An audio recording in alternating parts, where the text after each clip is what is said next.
Good morning, students, and welcome back to online classes of Sunrise Public School, Gudagorji. Today we are going to discuss about the importance of pH in daily life. So continue the video. देखिए last जो videos थे हमने वहाँ पे जो pH जो होता है, पीएच की वैल्यू कैसे होती है, किस प्रकार से हम पीएच की वैल्यू निकालते हैं, कैसे पीएच की वैल्यू अपन एज पर साइंस से इसकी वैल्यू निकाल सकते हैं, कैसे उसका नेचर एसिडिक हो सकता है, कैसे उसका बेसिक हो सकता है। तो मैंने बताया था लास्ट वीडियो मैंने ये बताया था कि पीएच एक स्केल होती है जिसमें पी पावर या स्ट्रेंथ को शो करता है, पोटेंज होता है इसका मीनिंग, जो एक जर्मन टर्म है। इसके बाद में एच प्लस आयन जो होते हैं वो हाइड्रोजन आयन को बताता है। सोरेनसन ने पीएच स्केल दी थी, तो वो एक स्केल होती है।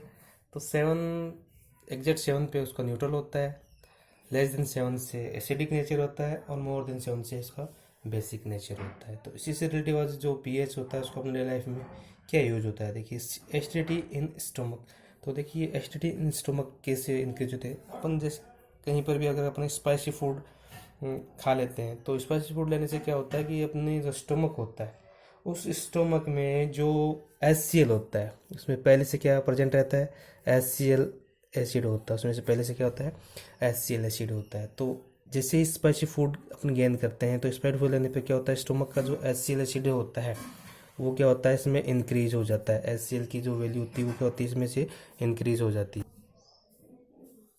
तो एसिडिटी इंक्रीज हो जाती है यानी HCl इंक्रीज हो जाता है। तो इस HCl के इंक्रीज होने पे यानी अपनी स्टोमक जो होता है इसमें पहले से HCl प्रेजेंट होता है और HCl और इंक्रीज हो जाता है स्पाइसी फूड से। तो अपने स्टोमक में पेन होना स्टार्ट हो जाता है, इरिटेशन होना स्टार्ट हो जाता है। इसी HCl को अपन गैस्ट्रिक जूस भी कहते हैं। तो सीधे सीधे मीनिंग ये हुआ कि इसमें गैस्ट्रिक जूस का जो लेवल होता है वो इंक्रीज होता था ड्यू टू स्पाइसी फूड। तो अब ये जो स्पाइसी फूड की वजह से HCl इंक्रीज हो गया तो इससे क्या हो जाता है, एसिडिटी हो जाती है यानी खट्टी डकारें आने लगती है। तो अब क्या करते हैं, इस HCl की वैल्यू को या इसका जो वॉल्यूम है इसको कम करने के लिए, इक्वल करने के लिए, ये एसिड है इसलिए हमें कोई एंटी एसिड लेना पड़ेगा। तो एंटी एसिड के एज ए एंटी एसिड अपना अगर सप्लीमेंट लेते हैं तो या तो फिर कोई टेबलेट हो सकती है या सिरप वगैरह हो सकती है। तो जैसे अगर एंटी एसिड होता है तो अपन इसमें एंटी एसिड यूज लेंगे यानी कोई बेस होगा उसका, ये एसिड है तो कोई बेस ज़रूर होगा।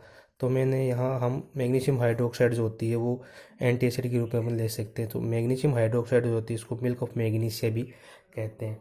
इसको अपन क्या कह सकते हैं, मिल्क ऑफ मैग्नीशिया कह सकते हैं। एंटी एसिड ये जो है इसको अपन milk of magnesia milk of magnesia कह सकते हैं। यानी ये मिल्क ऑफ मैग्नीशिया यानी एसिड है और इस एसिड को कम करने के लिए अपन कोई भी बेस यूज़ कर सकते हैं। जैसे मैग्नीशियम हाइड्रोक्साइड है या फिर इसको अपने इनो वगैरह जो मिलती है वो भी अपन इसका यूज़ कर सकते हैं। यानी स्टोमक में एसिडिटी इंक्रीज होगी तो अपन कोई बेस लेंगे और वो भी बेस में से अपन यूज़ कर सकते हैं मैग्नीशियम हाइड्रोक्साइड, जिसे मिल्क ऑफ मैग्नीशिया कहते हैं। तो इस प्रकार से स्टोमक में होता है।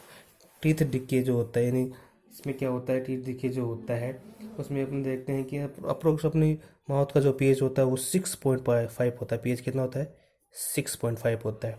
माउथ का जो पीएच होता है वो 6.5 होता है।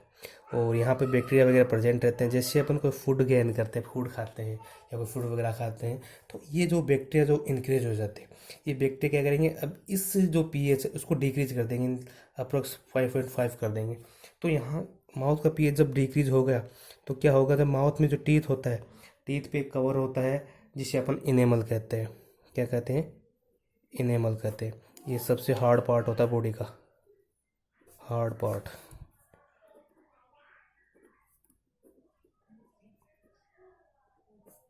Hard part of our body enamel जो होता है, यानी अपने टीथ जो होते हैं उस पर एक वाइट कलर का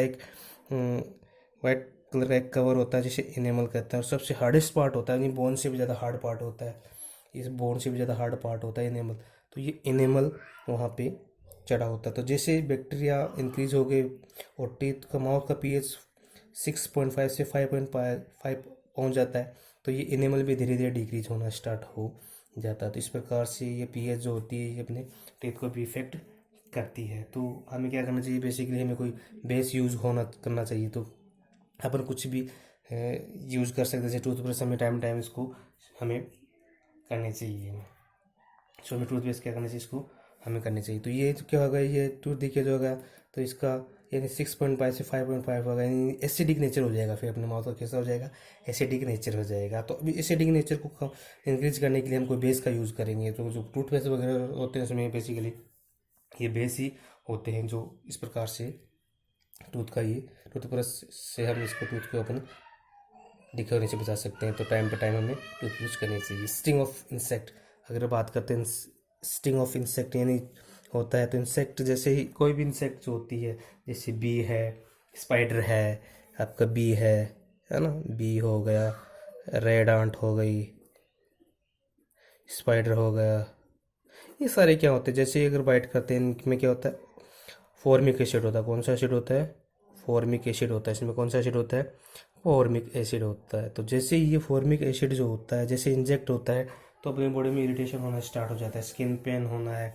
इरिटेशन है, स्किन पेन है, इरिटेशन ये होना स्टार्ट हो जाता है। तो यहाँ पे अब ये जो एसिड है, तो जाहिर सी बात है जैसे ही एसिड अपनी बॉडी में इंजेक्ट होगा तो इरिटेशन होगा, पेन होगा बॉडी में। तो इस इरिटेशन को कम करने के लिए, इस एसिड को कम करने के लिए कोई बेस का यूज़ करेंगे अपन, कोई ना कोई बेस का यूज़ कर सकते हैं। तो बेसिकली अपन बेस का यूज़, सोडियम बाइकार्बोनेट एक बेस है,